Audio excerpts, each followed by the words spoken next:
กองเพลใหญ่ที่สุดพี่น้องมันเฮ็ดของแท้หรือของปลอมของแท้ใหญ่ที่สุดในประเทศไทยของใหญ่เขาไม่อีหยังละเฮ็ดโอ้ไม่อัดเอาดินี่ไม่อัดเป็นแผ่นเดียวเป็นก้อนเงินอันนี้กระโปรงเพิ่นเอาหนังหยังละมาเฮ็ดมันกระโปรงไว้หนังเป็นเหนียงเป็นหนังอยู่มันหนังอยู่ตัวปูหนังมันจะใหญ่โอ้ยหนังสักเดี๋ยวผมลองปีเบิ่งก่อนปู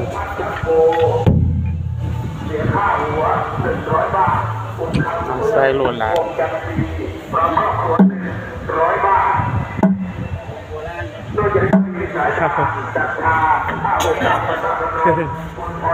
ล่องปีเบิ่ง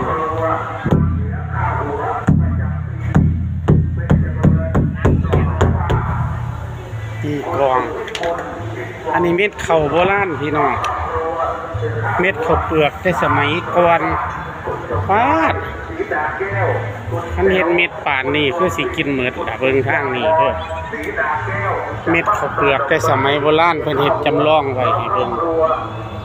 เม็ดข้าวเปลือกข้าวมะลิกองใหญ่พี่น้องเกิดมาเพิ่งเคยเห็นกองใหญ่ที่สุด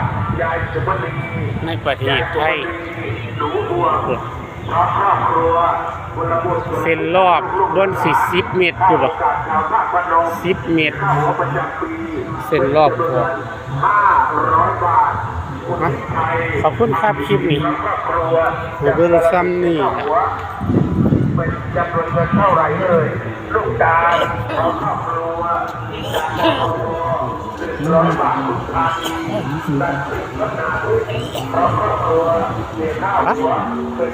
จบคลิปนี้อยู่นี่ก็แล้วกันขอบคุณพี่น้องทุกคนสำหรับคลิปนี้ก็แล้วกันขอบคุณครับ